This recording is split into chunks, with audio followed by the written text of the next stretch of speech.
في الرياض وصل على بلد محمد في الصلاة وصل على قبر محمد في القبور وصلى الله تعالى على آله وأصحابه وأزواجه وذرياته أجمعين أما بعد فأعوذ بالله من الشيطان الرجيم بسم الله الرحمن الرحيم إن الله اصطفى آدم ونوحا وآل إبراهيم وآل عمران على العالمين ذرية بعضها من بعض والله سميع عليم إذ قالت امرأة عمران رب إني نذرت لك ما في بطني محررا فتقبل مني إنك أنت السميع العليم فلما وضعتها قالت رب إني وضعتها أنثى والله أعلم بما وضعت وليس الذكر كالأنثى وإني سميتها مريم وإني أعيذها بك وذريتها من الشيطان الرجيم صدق الله مولانا وصدق رسوله النبي الكريم ونحن على ذلك من الشاهدين والشاكرين والحمد لله رب العالمين يا رب صل وسلم دائما أبدا على حبيبك خير الخلق كلهم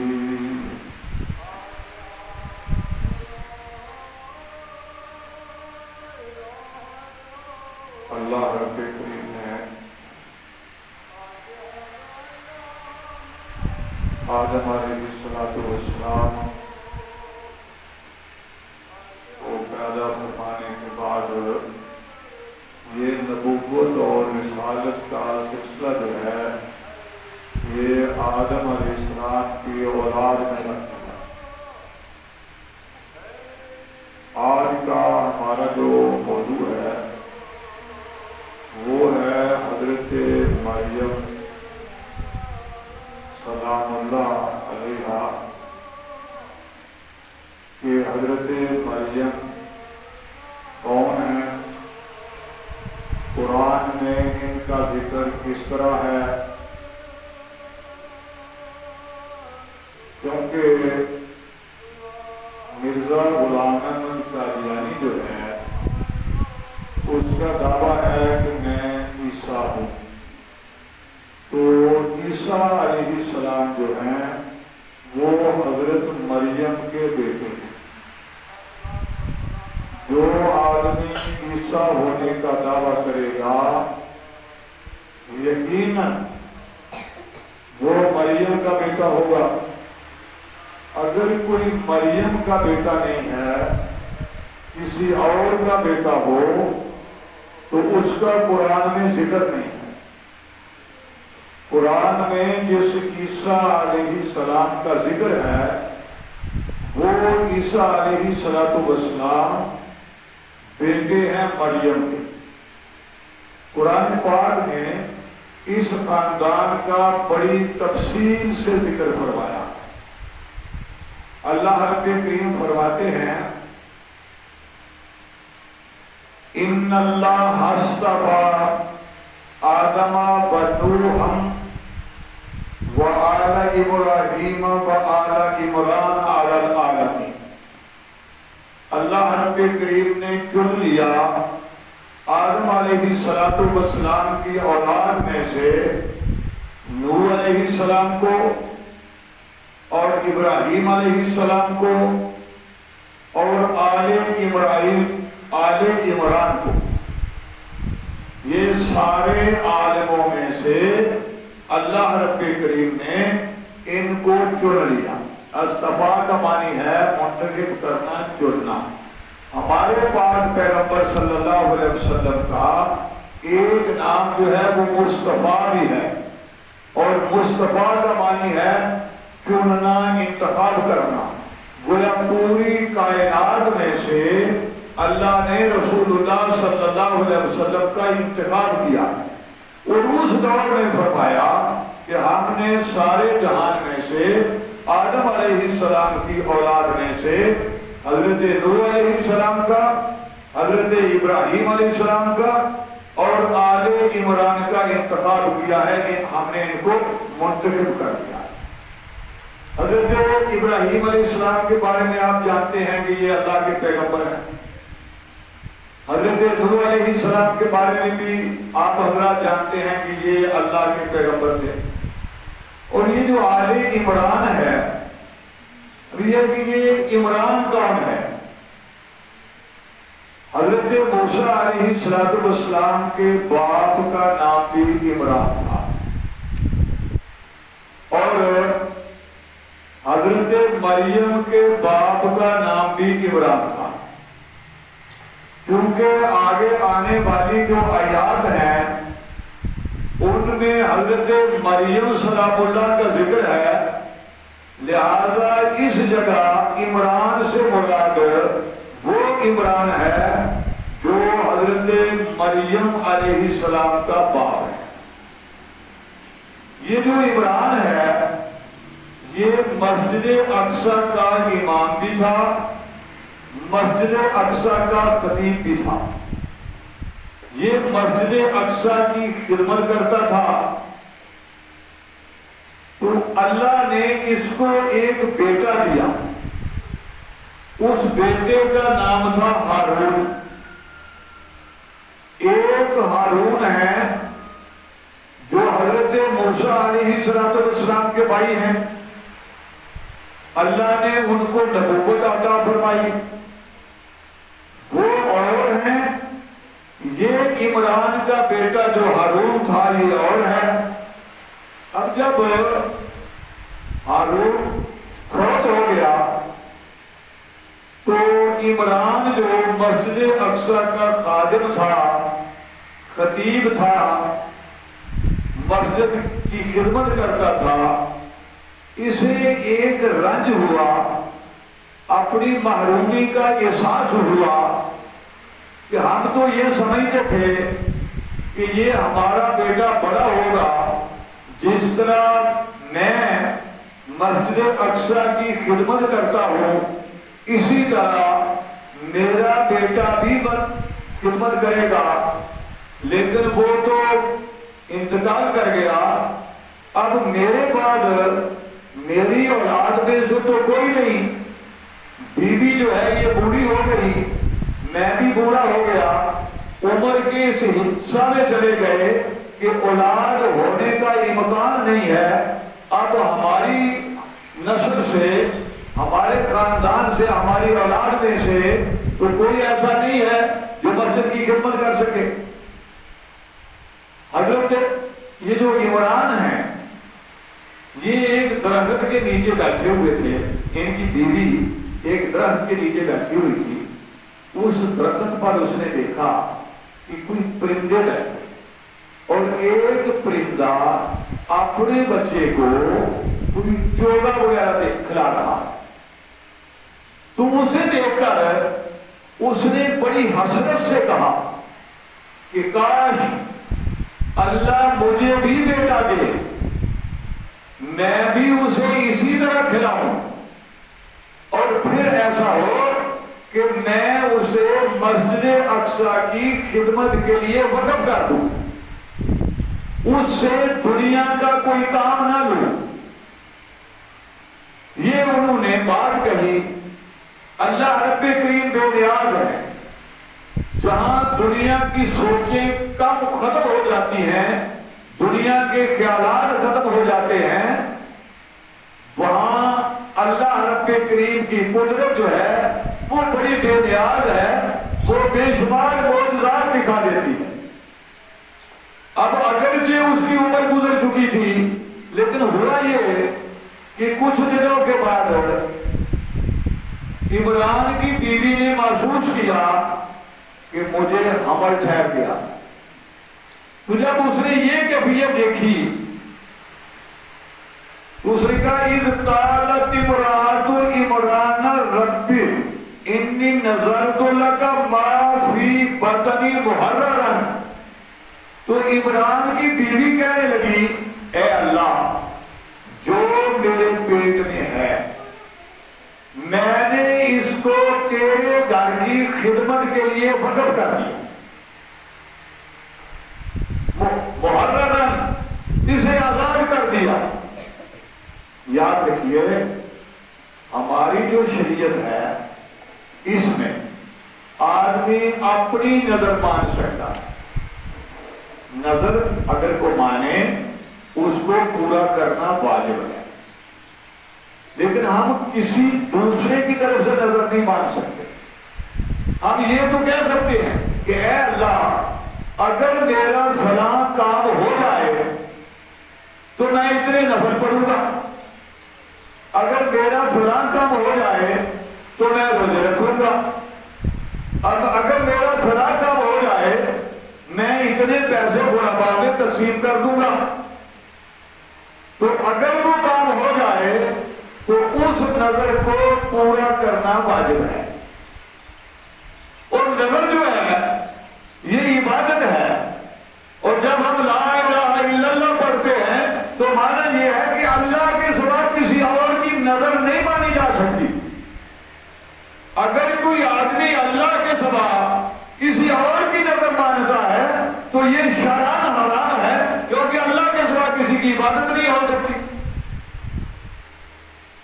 تو اس نے منت مانی، اس دور میں یہ جائز تھا کہ کسی اور کی طرف سے بھی منت مانی جائے، اب یہ جائز نہیں ہے۔ تو عمران کی بیوی نے، جس کا نام حنا تھا اور اس کے باپ کا نام فاقوس تھا، اس نے یہ منت مانی کہ انی نذرت لک، میں اے اللہ تیرے لیے منت مانتی ہوں، کیا ما فی بطنی محررا، جو میرے پیٹ میں ہے، فتقبل منی، تو اسے قبول فرما۔ ان کے ذہن میں یہ تھا بیٹا ہوگا، ہم اس کو مسجد کی خدمت کے لیے وقف کرتے ہیں۔ اللہ رب کریم بے نیاز ہے، اب انہوں نے یہ منت تو مان لی، انک انت السمیع العلیم، تمہیں بے شک تو ہی سننے والا ہے، تو ہی جاننے والا ہے، جو میرے پیٹ میں ہے اس کو جاننے والا بھی تو ہے، اور جو میں زبان سے اقرار کر رہی ہوں اسے سننے والا بھی تو ہے۔ ایک امام بخاری نے لکھا ہے، ایک عورت کا ایک بچہ تھا، اس نے اپنے بیٹے کو دین کے لیے وقف کر دیا، اس نے کہا جاؤ تم مسجد کی خدمت کرو، میری طرف سے تم آزاد ہو۔ وہ چلا گیا، کچھ عرصے بعد بیٹا واپس آیا، اس نے دروازہ کھٹکھٹایا، تو ماں نے پوچھا کون؟ اس نے کہا میں فلاں ہوں تیرا بیٹا آیا ہوں۔ اس نے کہا نا، ہم نے تمہیں اللہ کے نام پہ آزاد کر دیا، چھوڑ دیا، اب تیرا ہمارا لینا دینا کوئی نہیں ہے، ہم نے تجھے آزاد کر دیا، اب تم صرف اللہ کی عبادت کے لیے، اللہ کے گھر کی خدمت کے لیے وقف ہے۔ یہاں سے یہ بات بھی معلوم ہوتی ہے کہ یہ کام کہ عورت بچہ جنے گی یا بچی جنے گی، بیٹا ہوگا یا بیٹی ہوگی، نر ہوگا یا مادہ ہوگا، یہ کسی انسان کے اختیار میں نہیں ہے، یہ اللہ ہے، جس کو چاہے بیٹا دے، جس کو چاہے بیٹی دے، یہ کسی کے اختیار میں نہیں ہے۔ اس سے بڑا کوئی بدبخت انسان نہیں ہے جو مرد اپنی عورت سے یہ تمنا کرے کہ یہ بچہ پیدا کرے۔ بھائی یہ عورت کے اختیار میں نہیں ہے، یہ تو خالق ہے، مالک ہے، وہ ہے اولاد کو اولاد دینے والا، وہ جسے چاہے بیٹا دے، جسے چاہے بیٹی دے، جسے چاہے دونوں دے دے، اور جسے چاہے محروم رکھے، اسے کوئی پوچھنے والا نہیں ہے۔ اب یہاں جو معاملہ ہوا، اس عورت کا خامد مسجد اقصی کا خادم بھی ہے، امام بھی ہے، خطیب بھی ہے، اور عورت جو ہے وہ یہ چاہتی ہے کہ ہمارے بیٹا ہو، ہم اس گھر کی خدمت کے لیے اسے وقف کرتے، لیکن ہوا کیا؟ فَلَمَّا وَضَعْتُهَا، جب وضع حمل ہو گیا، جب بچے کی وہ پیدائش ہو گئی، پیدائش تک تو معاملہ واضح نہیں تھا کہ بیٹا ہوگا یا بیٹی ہوگی، تو جب پیدائش ہوئی تو پھر کیا ہوا؟ قالت رب انی وضعتها انثی، کہیں گے اے اللہ، میں نے تو نظر یہ مانی تھی کہ جو میرے پیٹ میں ہے میں نے اسے تیرے گھر کی خدمت کے لیے وقف کر دیا، فتقبل منی، اور اس کو تو قبول فرما لے۔ اب ہوا یہ ہے کہ اس گھر کی خدمت کے لیے صرف لڑکوں کو وقف کیا جاتا ہے، ایسی کوئی مثال نہیں ہے اس سے پہلے کہ کسی بیٹی کو، کسی لڑکی کو کسی آدمی نے وقف کیا ہو۔ تو میرے اب بیٹی پیدا ہوئی ہے تو میں اس کا کیا کروں؟ واللہ عالم بما وضع، اور تو جانتا ہے کہ کیا ہوا ہے۔ فَلَيْسَ الذَّكَرُ كَالْأُنثىٰ، یہ جو ہے ہمارے ہاں جو کچھ پیدا ہوا ہے یہ ایسا معاملہ ہے کہ تو ہی جانتا ہے، لیکن ہمارے نزدیک یہ لڑکی بھی لڑکے کی طرح، ہم تو اس پر بھی خوش ہیں۔ اب ہوا یہ کہ انہوں نے وَإِنِّي سَمَيْتُهَا مَرْيَمَ، ہم نے اس کا نام مریم رکھا۔ مریم نام کس لیے رکھا کہ مریم کہتے ہیں پاک دامن کو، زاہدہ عابدہ عورت کو، اللہ کی عبادت کرنے والی، اللہ کی بندگی کرنے والی، نافرمانی سے بچنے والی، یہ نام رکھا مریم۔ اور اس کو گھر مسجد کی خدمت کے لیے وقف کر۔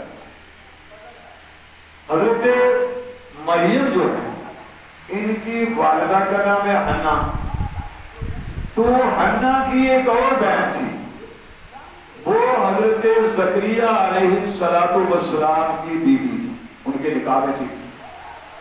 مسجد اقصی کا اس وقت جو معاملہ تھا، 19 آدمی مسجد اقصی کی خدمت کرتے تھے۔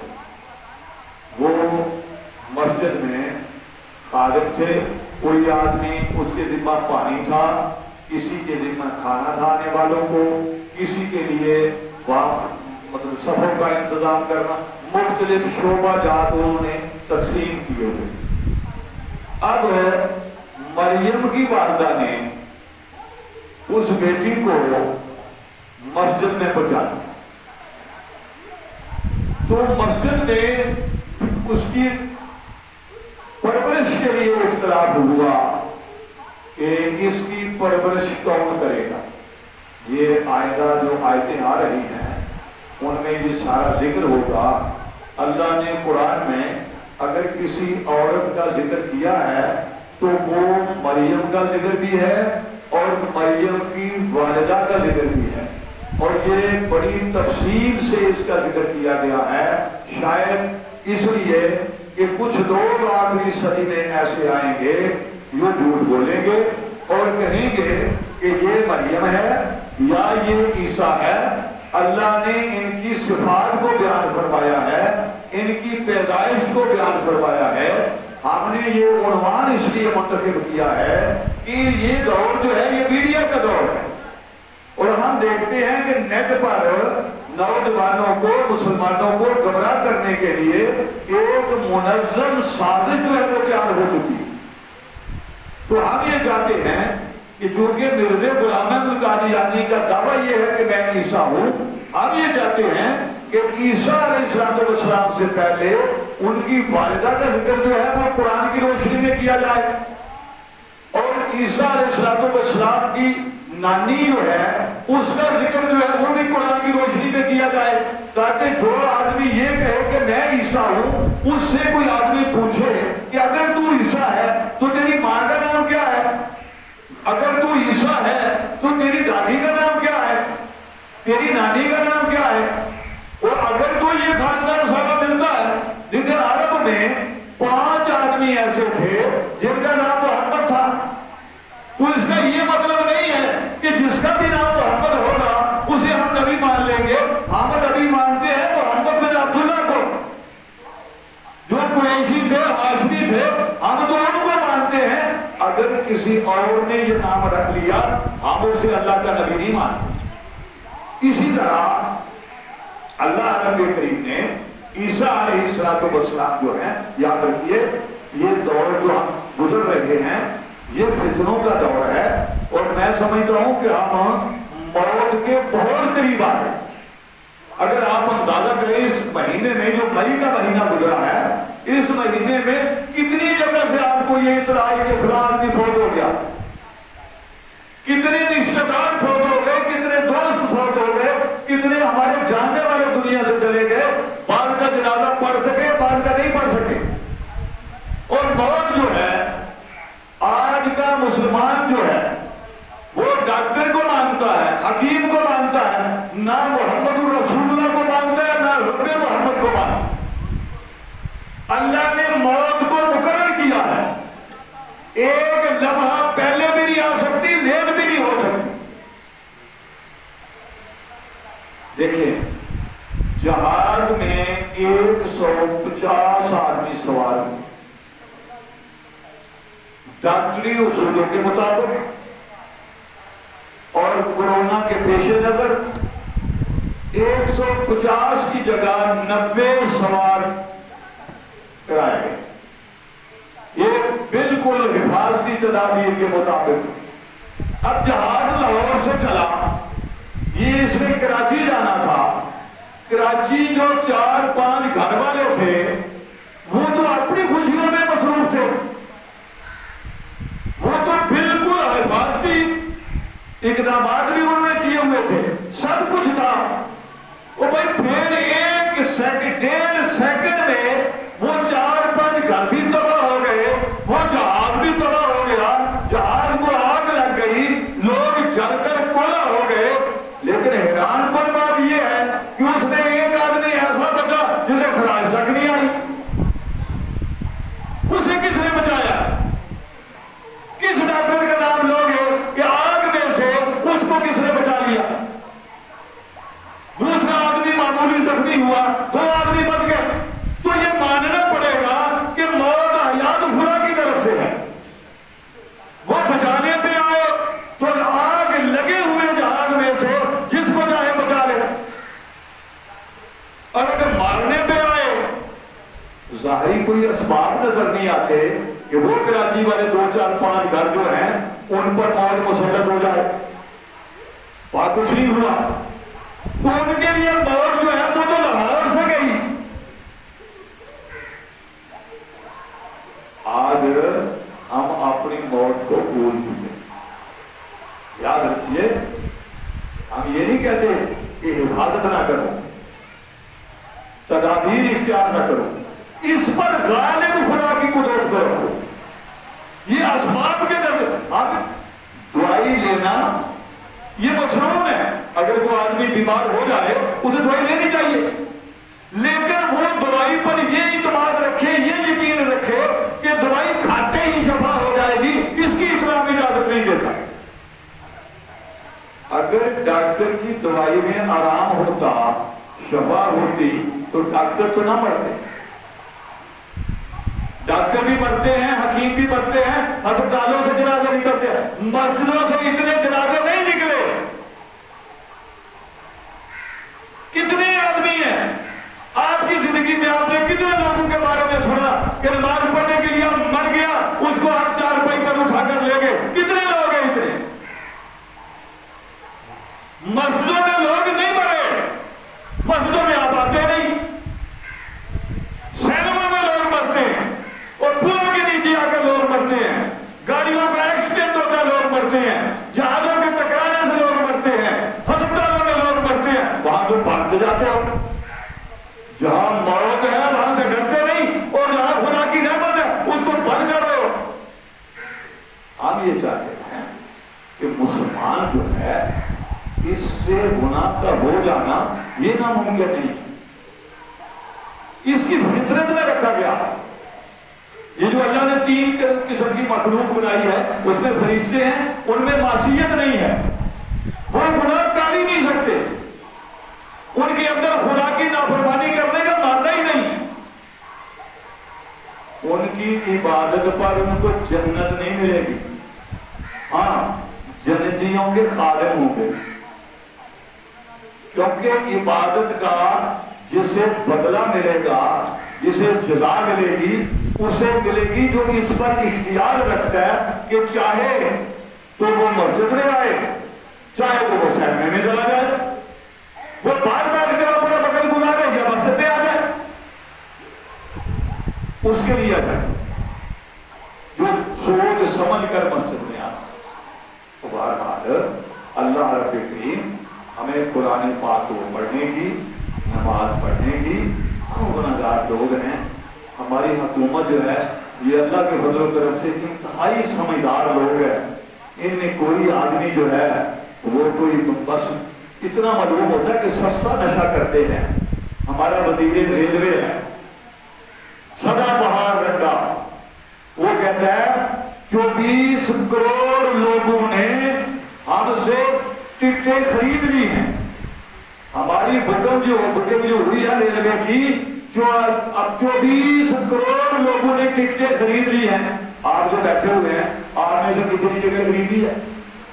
وہ 22 کروڑ تو سارے ہیں، تو اس میں اگر سب لوگوں نے خرید بھی نہیں ہو تو آپ نے تو نہیں خریدی۔ بھائی 22 کروڑ کی آبادی میں سے 24 کروڑ کہاں سے آ گئے؟ یہ نشے کا کمال نہیں تو کیا ہے؟ ایک وزیر صاحب کہتے ہیں ہم نے 29 ارب روپیہ 29 ارب لوگوں نے تقسیم کر دیا۔ پہلی بات یہ ہے اگر 29 ارب روپیہ 29 ارب لوگوں میں تقسیم کیا جائے کتنے پیسے آئیں گے؟ 1 روپیہ ہی آئے گا نا، تو 1 روپے سے حل بدل دیا، اور ساری دنیا کی آبادی 5 ارب سے زیادہ نہیں، تمہارے پاس 29 ارب کہاں سے آ گئے؟ وہ پوری دنیا کی آبادی تو دیکھو کتنی ہے۔ عجیب سے لوگ ہیں اکٹھے ہو گئے، ہماری شامت اعمال کا نتیجہ ہے، گناہوں کی سزا ہے جو ہمیں مل رہی ہے۔ یہ مانگنے والے لوگ تھے، یہ آگے اللہ پاک ہماری مساجد کی حفاظت فرمائے، ان میں سے ہر ایک کی نظر جو ہے وہ مسجد پر ہے۔ یہ مسجدوں کو بند کرنا چاہتے ہیں، مدرسوں کو بند کرنا چاہتے ہیں، جہاں سے شفا ملتی ہے وہاں سے یہ پیرا لگانا چاہتے ہیں کہ یہاں کوئی نہ آئے، اور جہاں وبا ملتی ہے وہاں سامنے جاؤ۔ مسجد میں کوئی نماز پڑھتا نہیں مرا، آٹے کی لائن میں لوگ مرے، وہاں تو ہم نے نہیں روکا۔ تو اللہ رب کریم ہمیں دین کو سمجھنے کی توفیق عطا فرمائے۔ وما علینا الا البلاغ۔